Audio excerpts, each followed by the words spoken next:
la nouvelle génération yebi vraiment prouesse na yete mingi yebi kolo yebi vraiment te mais bato ya génération ya kala yebi valeur ya nani ya kokodio. C'est pourquoi peut-être bon que ba jeune mingi ba commis vraiment oya kiyaza ikoni baine basala nzela de Chikapa. Les avis, donc dans le barrage toujours, puis à mon le rôle à dissertation. Donc c'est ça.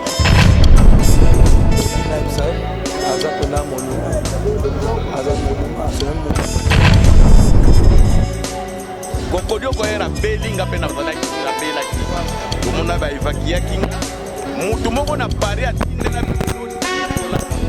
alobi kuzo bela bino mibale vraiment nazana eloko akutindela bino te kamona mose na papesa mona na ye donc aza moninga na ye to souffrir na ye na maladie mais nzambe ye moko ayebi lelo oyo bino moko nzambe asalisinga wakende malamu vraiment akende na mokolo nana témoignage ata moko douleur kaka ya icône na biso oyo oui motivation mpo bajeune mpe ozala te parce que tant bajeune mpe bakufaka mikolo mpe bazala na motivation wana mpe donc eza normal wana eza likambo ya kokosa te oyo na oloba eza vérité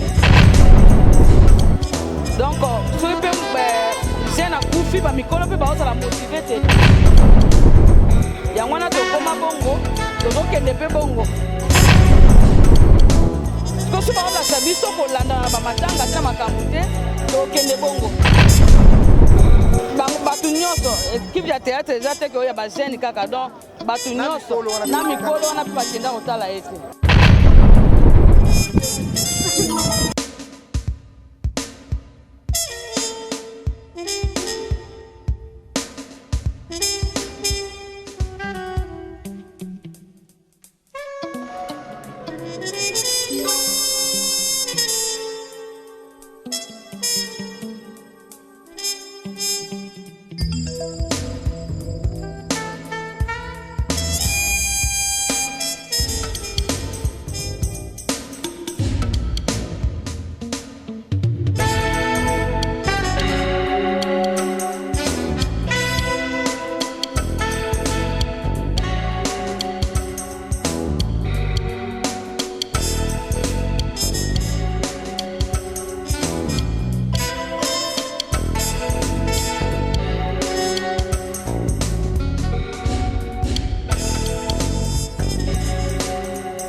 Président Massou Moulébou, Père Villétan, qui sera tellement bref, peut-être pas au-delà de 3 minutes. Merci. Merci. Mesdames et messieurs, que dire encore de plus en ce moment où nous allons accompagner notre collègue à sa dernière demeure. Mais l'essentiel, je pense que Kokosé a pu faire ce qu'il fallait. C'est-à-dire que dans la vie, lorsque vous entreprenez de faire quelque chose, il faut arriver jusqu'au bout. Mais pas nécessairement jusqu'au bout. Il faut surtout marquer sa présence. Et bien Kokosé a pu marquer sa présence dans ce monde des arts, un monde où c'est plein de... Tout le monde vit presque dans la précarité, mais où l'idéal, la volonté compte plus. Et c'est cela qui fait que, quelles que soient les conditions difficiles dans lesquelles nous évoluons, eh bien, on tient le coup. Et bien, Kokosé a été parmi ceux-là. Je vous disais tout à l'heure qu'il faut toujours marquer sa vie lorsqu'on entreprend de faire quelque chose. Kokosé s'est fait distinguer parmi les étoiles qui brillaient en son temps dans le groupe Salmo. C'était pas facile de faire sortir sa tête. Mais Koko a pu le faire et il a pu être adopté par le grand public. Et je vous demande de l'applaudir très très fort s'il vous plaît. Tout le monde ne peut pas être félicité. Koko a été parmi nous, il a connu de haut et de bas, puisque dans la vie de quelqu'un, il n'y a pas que de haut. Il y a aussi le bas. Et il faut s'y attendre. Dieu sait lui-même comment il aiguille la vie de chacun de nous. Comment il oriente la vie de chacun de nous. Donc nous n'avons vraiment pas de commentaires à faire, si ce n'est que remercier le bon Dieu qui nous a donné un artiste qui, heureusement, même si en ce moment nous passons des moments de douleur, mais notre joie est que Kokosé devient immortel parce qu'il a laissé ses œuvres. Donc c'est un grand avantage pour les artistes. Encore une fois, merci. Et nous ne pouvons pas clore notre mot sans dire quelque chose à la Fondation Denis Diakero qui a décidé de prendre les artistes comédiens en charge du côté santé. Ce qui fait que nous, artistes comédiens, pour la plupart, lorsque nous souffrons, lorsque nous sommes malades, quelle que soit la maladie, eh bien, nous trouvons toujours un accompagnement de la Fondation Maman Denise Diakero. Et notre collègue Koko a pu bénéficier de tous les soins qu'il fallait. Je sais que beaucoup spéculaient, les gens de mauvaise foi, qui voulaient plus faire, je ne sais pas comment on appelle ça, du buzz, et une façon même de se moquer de l'artiste en le publiant un peu partout, faisant croire qu'il était abandonné, tout cela. Mais enfin, que voulez-vous, c'est la vie de tous les jours. Mais je vous confirme que les artistes comédiens que nous sommes, eh bien, s'il faut aller en dehors du pays pour se faire soigner, et nous pouvons y aller parce que certains de nos collègues qui étaient dans ce cas-là sont allés à l'extérieur. Encore une fois, je vous remercie.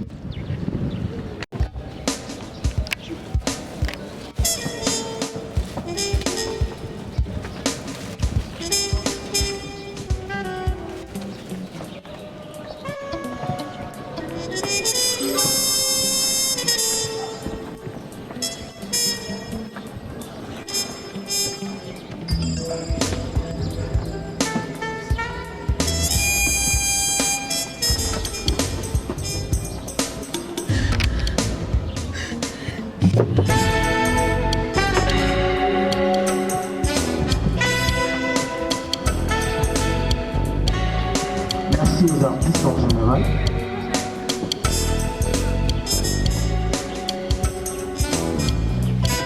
Alors, nous allons clôturer maintenant. Clôturons avec la jambe de fleurs de tous les petits enfants. Après quoi,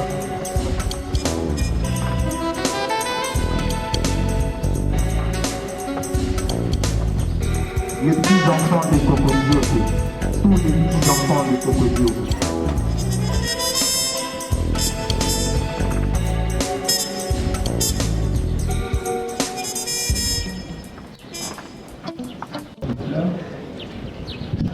À remercier très spécialement la Christine et pour tout ce qu'elle a fait pour nous.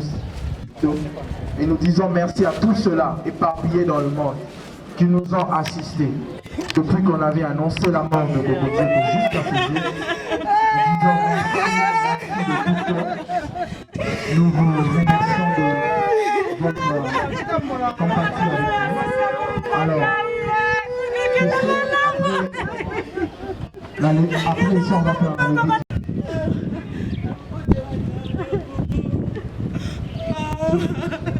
Voilà, sur la demande, les petits enfants de 14 ans, c'est juste soulever le corps de Cocodio. Donc, en sortant d'ici, nous passons par la place des artistes.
On a habité en tant que président NTPC, votre mot par rapport au électeurs urbains. Mais tous en matanga, tous en fêté, tous y kokundande ndeko na biso Cocodio ko oya marqué pe histoire mboka na biso. C'est vrai que la nouvelle génération ba yebi vraiment ba prouesse na yete mingi ba yemi kolo ba yebi vraiment te mais bato ya génération ya kala ba yebi valeur ya nani ya Cocodio ko. C'est pourquoi peut-être bon que ba jeune mingi ba commis vraiment te mais bato ya génération ya katikati pe ya kala soko tali bango à partir de kuna même na morgue même on a place des artistes au moins que ba zali. Donc pour nous toujours rendre un dernier hommage à Ndeko Nabiso Cocodio qui a fait la fierté. Il y a Moussala Nabiso et Moussala Nabiso est pas mingi mais ndenga tolobaka soko bandi Moussala yeba mibeko nango ko yilanda mukilo yengete po banomona na ba YouTube babane ko benga na poto ba code ozokanisa ke yonde star rien il faut yeba Moussala ngo ba exigence nango za ndenge nini oko se comporter ndenge nini pour que obtenir le coup oumela na Moussala ngo ezala te ke okoma lokola balobaka na français sima okoma lokola aigri okoma lokola kutonga batu quoi tout ça parce que au gérant qui fait des tariettes na yote donc batu nyonso bilenge nyonso bazo ya sikoyo il faut bayeba que o bazo sala sikoyo lobi pe bato mosusu basalaki yango succès ezosalama lelo oyo lobi pe bamosusu bazwaki succès wana mais mosala na biso ezosenga nde koyeba kogere mosala yango epuis oyeba pourquoi oye na mosala na biso oye kaka kolakisa nzoto na yo bakwisi na yo soki banini soki oza mwana mwasi ubie elongi na yo kaka mpo oza mwana mobali mpo bamona kona bato te mosala na biso eza na mission nango ya koéduke population komemba population vers le haut vers le bien donc mosala na biso yango wana nde mais soki oyenaki loyenge problème eza te lobi yo moko moto ozala moto ya liboso obanda koregrete mpo oye na mosala yango kaka olandi nde baninga olandi loyenge mpe ya bato oza no na vocation nango te mais pour que parce que osali na yo omonani kitoko na tv bato bakomi kobenga yo epuis nazosukisa koyebana eza kondimama te mosala na biso ezali yebana epuis ondimamaki vraiment vous êtes un artiste ozosala mosala ngo ndenge ekoki wana. Voilà, merci beaucoup. Merci beaucoup.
Nous demandons...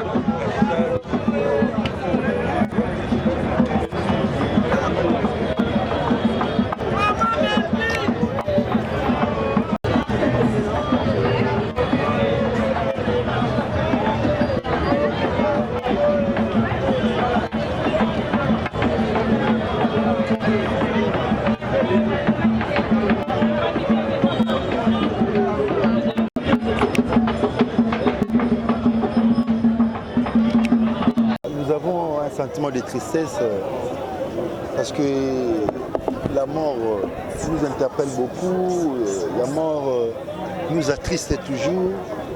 Oyakiyi aza icône baine basala nzela yango lelo toye to rendre les derniers hommages et puis to tirer na dernière demeure. Est-ce que vous avez eu le temps de tourner sur même scène là et non hein? Na vie Coco to jouer sur scène T.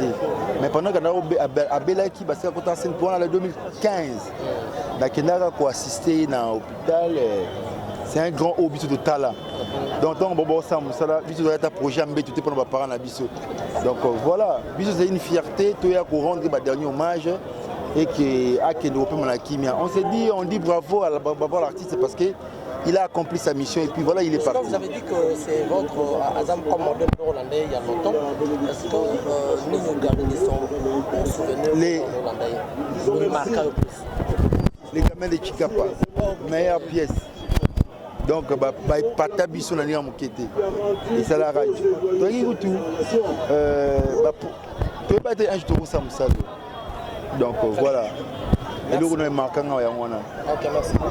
Bien sûr, toujours présent, vraiment tout le monde qui aura toujours accompagné l'artiste. On a été impressionné cette année comment on a les lots Kokodio qui ont retiré la dernière demeure. Ah, les avis, hein. Donc, dès dans le bar, toujours, puis à monter le rôle à dissertation. Donc, c'est ça quoi. Donc, vie l'introduction, le développement, la conclusion. Bravo, bravo, bravo. Il y a Coco, les gamins de Chikapa. Nous n'avons marqué plus de son vivant là, on carrière la haine donc bavé hollandais basalisi biso kopo biso totala bango na télévision toa bapeti ya mike tolanda bango donc doit jouer Moussala Baosa qui toque au bon. Après, biso peut te louler en haut. Ça peut constituer un modèle pour la génération montante quand même. Mais Naïb Saïd, Azap est un monument. Azap monument, c'est un monument. Donc, Bakorodio Kouana, Moussala Bassay Lamboko, le Barab. Tout à l'heure, parce que tu as vu sur mais sur Bakorodio Kouana, nous sommes tous à Sali. Soit il y a un peu de temps sous. Le rôle de mon peu au commissaire Mingi, le lot ceux qui occupent sa conseil na la génération haute bakolanda aussi toi il y a tant que mon membre peut interpréter quoi le bané ngana olobani na olobara ke artiste pe basa msala lokwa bakulutu basalaki lokwa biso to sala msala to lande lokolo bakulutu ba ope balanda lokolutu izande ngona soki olamuki ata na 6h yo kokanisa ke yo moto ya liboso otambola na nzela mata mosusu moto ya 4h aleka yo mpe moto osisi te na 12h mpe bato mosusu baoleka eza nzela bon fo tosalaka ke bakolo lisano bakolo nzela fo tolandaka nzela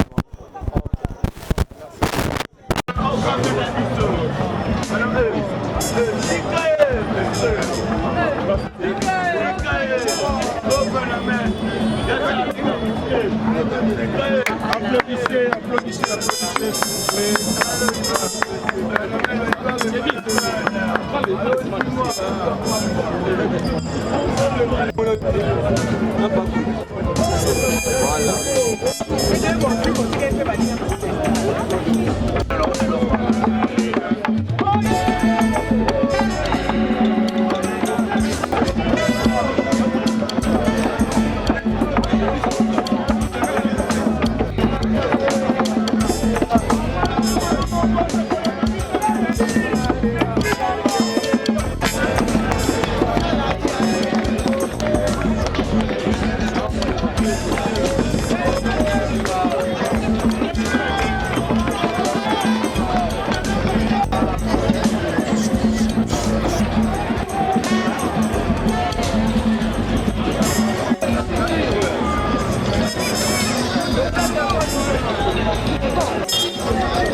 Mama Bipendo na mama Kokodio ko era belinga pe na bazalaki na belaki bomona ba evacuer kinga mutu moko na Paris atindela biso $10 alobi ko bozo bela bino mibale vraiment nazana eloko ko tindela bino te okabola ngo $5 nga na zui 5 ba pesa mwana na ye donc aza muninga na ye to souffrir na ye na maladie. Mais Nzambe ye mo kayebi ga lelo yo bino mo bomoni Nzamba salisinga wa ke de malamu vraiment akena mo bo. Nana témoignage ata moko to. Douleur ni nos ana mozo partager na. Douleur ka ya icône na biso oya tiki biso. Est-ce que ebaki ya koko bien? Na eba été vraiment tayo moko. Avant que tu na sala théâtre to jouer na été na vanda na été na mona ekabo mais ko jouer na e vraiment na jouer na été. Mais les autres ka soki liwa ya mukolo mikolo na biso bazo kufa motivation ils pas totalement par rapport à liwa ya ba jeune. Entre différences ezali ya Mama Suzy Band organisation to kelele. Oui, motivation pas ba jeune pe ozala te parce que tant ba jeune pe ba kufaka mikolo pe bazala na motivation wana pété. Donc c'est normal wana eza likambo ya kosa te on a le besoin vérité.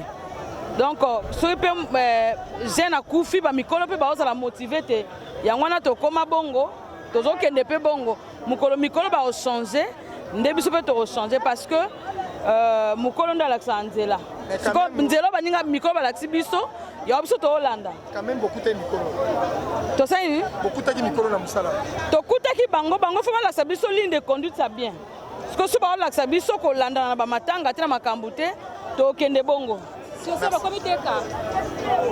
tout cas nde nazomona en quelque sorte parce que Kokodoko au départ bela na limité visite ya équipe moko ya groupe théâtral qui na otala ye donc je ne crois pas batu nyonso équipe ya théâtre ezate ke oya ba jeune kaka donc batu nyonso na mikolo wana pe bakenda otala ye te donc toolakaka bango. Merci beaucoup. Merci. Très chers fidèles téléspectateurs, j'espère bien au monde à Toza na place des artistes. Est-ce que puis Colette Papa Kokodioko, notre artiste icône de théâtre. Papa Kokodioko vraiment à travers Bazir Vanaye à Seki Sabino, à Sepeli Sabino mais et là quand on moni na matin à Papa Kokodioko absence totale ya artiste et comédien. Donc artiste et comédien ba yete paraître ba lobby ba comme deux groupes. Groupe à Mikolo na groupe ya bana. Donc le quoi Kokodioko avec Mikolo yango vraiment ba monanité na matanga. Vraiment sur scène un merci na cameraman na Boga Exaucé Mutambai cameraman attaqué Pembe à mon boss mon PDG Jonas Coup de Gaz TV balobi ma copine chérie Christamba depuis Luanda merci vraiment na bakabe le sali bien tozaki wana na morgue ya clinique kinoise toyepe awa esika wapi balatisi vraiment Kokodioko médaille na ye ya ki artiste merci beaucoup na bien nyonso ba fidèle bon s'abonner toujours à la chaîne Abisso Jonas Coup de Gaz TV HD Solution TV merci beaucoup.